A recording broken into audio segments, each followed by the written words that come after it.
Praise the Lord. எல்லோரும் எப்படி இருக்கீங்க? நல்லா இருக்கீங்களா? இந்த 2024ஆம் ஆண்டை கர்த்தர் நமக்கு நன்மையினால் முடிசூட்டினார் இல்லையா?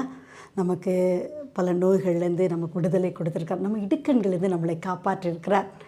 நமக்கு பல பிரச்சனைகள்லேருந்து விடுதலை கொடுத்துருக்கிறார். நம்முடைய தேவைகளை கர்த்தர் சந்திச்சிருக்கிறார்.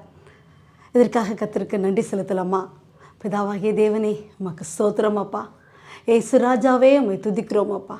பரிசுத்தாவியானவரே உமக்கு நன்றி அப்பா. எப்படியாக ஆண்டவரே இந்த 2024ஆவது ஆண்டு எங்களுக்கு கடக்க நீர் உதவி செய்தீர். எவ்வளோ நன்மைகள் எங்கள் வாழ்வில் செய்தீரப்பா. உமக்கொடான கொடி நன்றி செலுத்துகிறோம். இப்பொழுது 2025ஆவது ஆண்டுக்குள்ளே நம்ம காலடி எடுத்து வைக்க போகிறோம். நம்மை நாம் ஒப்பு கொடுக்கலாமா? ஆண்டவராக இயேசு கிறிஸ்துவே, இயேசு கிறிஸ்துவின் இரத்தத்தினால் அப்பா நீர் எங்கள் ஒவ்வொருத்தரையும் கழுவி சுத்திகரித்து இந்த 2025ஆவது ஆண்டுக்குள் காலடி எடுத்து வைக்க எங்களுக்கு நீர் கிருபை பாராட்டுகிறதற்காக உமக்கு நன்றி சுவாமி. அப்பா, எங்கள் ஒவ்வொருத்தரையும் உடைய கரத்தில் ஒப்பு கொடுக்குறோம் அப்பா. நீர் இந்த வருடத்தில் கொடுக்கக்கூடிய ஆசீர்வாதங்களை சுதந்திரத்தை கொள்ள எங்கள் ஒவ்வொருத்தரையும் அப்பா நீர் தகுதிப்படுத்தும்படியாக என்னுடைய சமூகத்தில் வந்திருக்கோம் அப்பா. ஏசப்பா, நீர் செய்ய போவதற்காக உமக்கு நன்றி செலுத்துகிறோம். ஏசு கிறிஸ்துவின் நாமத்தில் கேட்குறோம் அன்பின் தகப்பனே, ஆமென். ஓகே, இந்த 2025ஆம் ஆண்டிற்குரிய வாக்குத்தத்த வார்த்தையை நம்ம பார்க்கலாமா? ஏசாயா 49:25. ஏசாயா 49:25. இதோ பராக்கிரமனால் சிறைப்படுத்தப்பட்டவர்களும் விடுவிக்கப்படுவார்கள், பலவந்தனால் கொள்ளையிடப்பட்டதும் விடுதலையாக்கப்படும். உன்னோடு வழக்காடுகிறவர்களோடே நான் வழக்காடி உன் பிள்ளைகளை ரட்சித்துக் கொள்வேன். இந்த 2025ஆம் ஆண்டை கர்த்தர் ஒரு விடுதலையின் ஆண்டாக அறிவிக்கிறார். பிரியமானவர்களே, நம்மை பார்த்து ஆண்டவராகிய கர்த்தர் சொல்லுகிறார், நாம் சிறைப்படுத்தப்பட்ட நிலைமையில், தோல்வியான ஒரு நிலைமையில் இருப்போமானால், நாம் சோர்ந்து போன ஒரு நிலைமையில் இருப்போமானால் ஆண்டவராகிய கர்த்தர் நம்மை விடுவிக்கிறார் இந்த ஆண்டில். பிரியமானவர்களே, எந்த பராக்கிரமன் நம்மை சிறைப்படுத்தினானோ அவனிடத்திலிருந்து ஆண்டவராகிய இயேசு கிறிஸ்து உங்களையும் என்னையும் விடுவிக்கிறார். இரண்டாவதாக என்ன என்று பார்ப்போம். பலவந்தனால் கொள்ளையிடப்பட்டதும் விடுதலையாக்கப்படும்.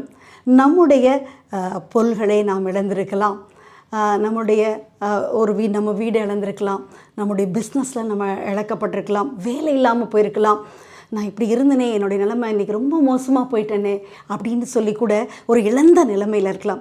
அன்றைக்கு தாவீது ராஜா பாருங்கள், அவர் இழந்து போய் ஆண்டவருடைய சமூகத்தில் போய் நிற்கும்போது அவர் என்ன சொன்ன, இழந்ததை திரும்ப பெற்றுக்கொள்ளுவாய் அப்படின்னு சொன்னபோது அவர் தன்னுடைய மனைவியையும் தன்னுடைய வேலைக்காரர்களையும் தன்னுடைய படை பலத்தையும் கூட திரும்ப பெற்றுக்கொண்டார். பிரியமானவர்களே, இன்றைக்கும் நாம் நம்மை ஒப்பு கொடுக்கும்போது நாம் எதையெல்லாம் இழந்தோமோ, எதையெல்லாம் நம்மிடத்திலிருந்து பறித்து கொள்ளப்பட்டதோ அதை எல்லாத்தையும் ஆண்டவராகிய கர்த்தர் நமக்கு இந்த ஆண்டில் நிறைவாக்கி தரப்போகிறார். பெரிய விடுதலையே இதில் நமக்கு கட்டளையிட போகிறார். பிரியமானவர்களே, மூன்றாவதாக அவர் எதில் விடுதலை தரப்போகிறார் என்று பாருங்கள். நம் பிள்ளைகளை ரட்சிக்க போகிறார். எப்படியாகும்? உன்னோடு வழக்காடுகளோடு நான் வழக்காடி உன் பிள்ளைகளை ரட்சித்துக் கொள்வேன். நாம் வழக்காட போகிறதில்ல, ஆண்டவராகிய கர்த்தர் நம்மளோடு வழக்காடுகளோடு அவர் வழக்காடி நம்முடைய பிள்ளைகளை அவருடைய பிரச்சனைகள்லேருந்து, அவங்க சில அடிக்ஷனில் இருந்திருக்கலாம், சில ஆசீர்வாத குறைச்சல்களை நம்ம பிள்ளைகள் இருந்திருக்கலாம், நம்ம பிள்ளைகளை குறித்த நமக்குடைய கவலைகள்லேருந்து ஆண்டவராகிய கர்த்தர் நமக்கு ஒரு பெரிய விடுதலையை இந்த 2025ஆவது ஆண்டில் நமக்கு தரப்போகிறார். பிரியமானவர்களே, இந்த 3 விடுதலையும் நாம் கேட்கும்போது நமக்கு எவ்வளோ சந்தோஷமாக இருக்குல்ல. நிச்சயமாக இந்த 3 விடுதலையும் நம் வாழ்க்கையில் இந்த ஆண்டில் நாம் சுதந்திரித்து கொள்ளப் போகிறோம். கர்த்தர் நம் பக்கத்தில் இருக்கிறார். ஆண்டவராகிய இயேசு கிறிஸ்து நம் அருகில் இருக்கிறார். பிரியமானவர்களே, விசுவாசத்தோடு நாம் இன்றைக்கி அதை கேட்கலாமா? எந்தெந்த இடங்களில் நம்ம குறைவுகளில் இருக்கலாம்? ஒருவேளை படிப்பில் நம்ம பிள்ளைகள் குறைவாக இருக்கலாம், வேலை கிடைக்கல, வேலையில் எனக்கு ப்ரமோஷன் கிடைக்கல, மேரேஜுக்காக வெயிட் பண்ணக்கூடிய ஒரு நிலைமையில் இருக்கலாம், குழந்தை பாக்கியத்துக்காக வெயிட் பண்ணக்கூடிய ஒரு நிலைமையில் கூட நம்ம இருக்கலாம். வீடு கட்டணும், அதுக்கு காரியங்கள் தடைப்பட்டு கொண்டிருக்குது இதுக்கு அப்படின்னு நினச்சி கொண்டே நீங்கள் இருக்கலாம். சிக்காக இருக்கலாம், ஏசப்பா இந்த வருஷத்தில் எனக்கு ஒரு சுகத்தை தருவார் என்ற விசுவாசத்தோடு கூட நீங்கள் இருக்கலாம். பிஸ்னஸில் கர்த்தர் நிச்சயம் இந்த வருஷம் எனக்கு வெற்றியை தரப்போகிறார், நான் இழந்ததை திரும்ப தரப்போகிறான்ற எண்ணத்தோடு கூட நீங்கள் இன்றைக்கு காத்திருக்கலாம். பிரியமானவர்களே, நீங்கள் இழந்த எல்லாத்தையும் கர்த்தர் இந்த ஆண்டில் உங்களுக்கு திரும்ப தரப்போகிறார். பெரிய வெற்றியை தரப்போகிறார், பெரிய விடுதலையை தரப்போகிறார். நிச்சயமாக நீங்கள் விசுவாசிங்க.